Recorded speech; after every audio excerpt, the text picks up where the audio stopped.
Telangana leather కార్పొరేషన్కు stationery ఇచ్చారు. Telangana leather corporation paper ఎట్లా తయారు చేస్తుంది? తెలంగాణ లెదర్ కార్పొరేషన్కి ఐడి కార్డులు ఇచ్చారు. ఐడి కార్డులు ఎట్లా తయారు చేస్తుంది? తెలంగాణ లెదర్ కార్పొరేషన్ ఐడి కార్డులు తయారు చేసే హోల్డర్ ఇచ్చారు. అదేవిధంగా తెలంగాణ లెదర్ కార్పొరేషన్ టైస్, అంటే పిల్లలు కట్టుకునే టై తయారు చేయమన్నారు, బెల్ట్ తయారు చేయమన్నారు. ఆ బెల్ట్ ఏమో రెగ్జిన్తో తయారవుతుంది, బట్టతో తయారవుతుంది. అంటే ఇంత ఘోరం దీని అన్నీ చూడడానికి కోసం ఒక 5-6 మంది ఆఫీసర్లను డెసిగ్నేట్ చేశారు. Bala Maya Devi IAS, Mafatlal industries shoes, socks, school bags. Mafatlal ఏమో టెక్స్టైల్ తయారు చేస్తాడు, కానీ వానికి షూస్, సాక్స్, స్కూల్ బ్యాగ్స్ వచ్చినాయి. విజయేంద్ర ఐఏఎస్, ఈమెనేమో bedsheets, carpets, towels, blankets monitor చేయాలి. షఫీయుల్లా ఐఎఫ్ఎస్ ప్లేట్స్, గ్లాసు, కటోరా, spoon, cup, trunk boxes.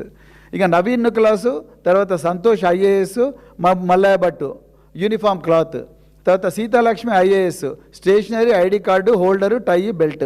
C Sridhar commissioner SCDD, ఈయన నోట్బుక్స్. వీళ్ళు మానిటర్ చేయాలి. ఇక వీళ్ళు ఐఏఎస్ ఆఫీసర్లు వీళ్ళు పాలసీస్ ఎప్పుడు తయారు చేయాలి? ఇవన్నీ ఇక్కడ పోయి చూసుకుంటే వీళ్ళు ఏం పాలసీస్ తయారు చేస్తారు? గవర్నమెంట్లో ఈ పేద ప్రజలకు కావాల్సిన బేసిక్ పాలసీస్ ఏ విధంగా తయారు చేస్తారు? దాని మీద స్పష్టత లేదు. ఇంకా ఇంకొక విషయం, అసలు project monitoring unit, project monitoring unit, ఈ ప్రాజెక్ట్ మానిటరింగ్ యూనిట్లో అసలు ఈ కంపెనీలన్నీ కూడా నిజంగా ఉత్పత్తులు చేస్తున్నాయా లేదా అని చూడడం కోసం వీళ్ళందరూ కూడా ఆ యూనిట్స్కు పోయి చెక్ చేయాలి. మరి మీరు నిజంగా చెక్ చేసి ఉంటే ఈరోజు 1వ తారీఖు నాడు పిల్లలకు రావాలి కదా బూట్లు, పోనీ 15వ తారీఖు నాడు రావాలిగా ఇంటర్మీడియట్ పిల్లలకు. ఒక్క షూ రాలే, ఒక్క సాక్స్ రాలే. నిజానికి వాస్తవంగా జరుగుతున్నది ఏందయ్యా అంటే, తెలంగాణలో వీళ్ళందరూ కాంట్రాక్ట్లు తీసుకున్నారు. ఎవరు? నేను చెప్పిన జైవీర్ రెడ్డి, అదేవిధంగా నిరంజన్ కుమార్ జైన్, ఈ రమేష్ జైన్, వీళ్ళంతా అదృశ్య శక్తులు. వీళ్ళందరూ కూడా ఈ ప్రభుత్వంలో ఉండే పెద్దలకు గన్నీ బ్యాగులలో నోట్ల కట్టలు అప్పజెప్పే వ్యక్తులు. అందుకొరకే వీళ్ళకి ఇంత కోపం వస్తున్నది ఇవన్నీ చెప్తుంటే. వీళ్ళు ఇంతవరకు అసలు స్టార్టే కాలే.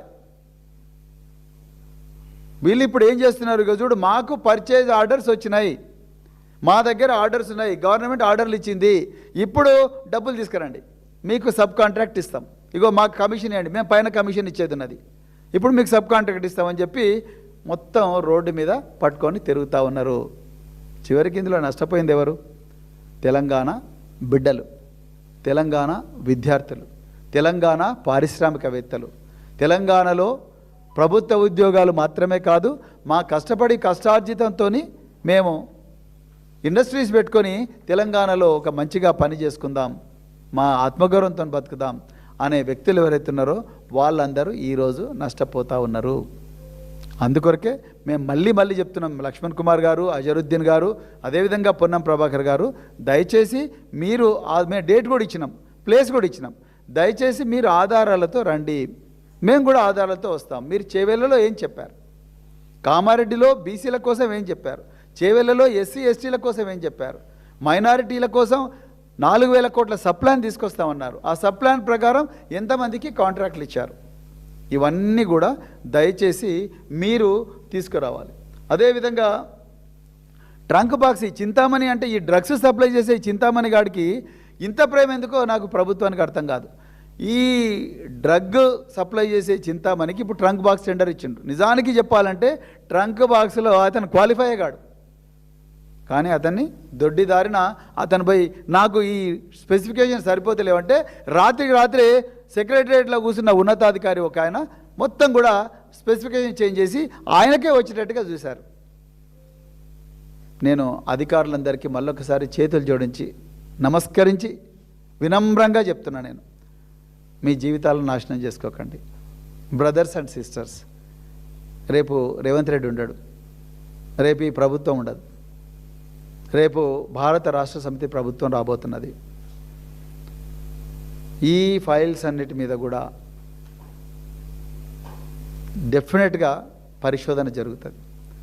మీరు ఏ విధంగా జీవోలు తీసుకొచ్చారు, ఏ విధంగా టెక్నికల్ కమిటీలు పెట్టారు, ఏ విధంగా టెస్కో ఒక ప్రైవేట్ కార్పొరేషన్కు చేనేత కార్మికుల నోట్ల మట్టి కొట్టి ఒక ప్రైవేట్ కార్పొరేషన్కు ఏ విధంగా ఇచ్చింది, ఏ విధంగా మీరు చేసిన పనుల వల్ల, మీ అలసత్వం వల్ల తెలంగాణ బిడ్డలందరూ కూడా చివరికి హైకోర్టుకు ఏ విధంగా పోయారు. మీరు సంక్షేమ శాఖ మంత్రులకు ఫైల్ సర్క్యులేట్ చేయకుండా డైరెక్ట్ గౌరవ ముఖ్యమంత్రికి ఏ విధంగా తీసుకొని పోయారు. అదేవిధంగా ఈ జేవీ రెడ్డి అనేటోడు ఎవడు, అదేవిధంగా నిరంజన్ జైన్ అంటోడు ఎవడు, ఈ డ్రగ్ రాకెట్ ఏంది, ఈ ట్రంక్ బాక్సులలో డ్రగ్ పంపించే కుట్ర ఏమన్నా జరుగుతున్నదా? గంజాయి ఇప్పటికే పెచ్చరిల్లిపోతున్నది ఈ కాంగ్రెస్ పాలనలో అన్న ఈ పరిస్థితిలో మళ్ళీ డ్రగ్స్ సప్లై చేసిన వాడికి ట్రంక్ బాక్సుల కాంట్రాక్ట్ ఇవ్వడం అంటే మాకు చాలా భయం వేస్తున్నది.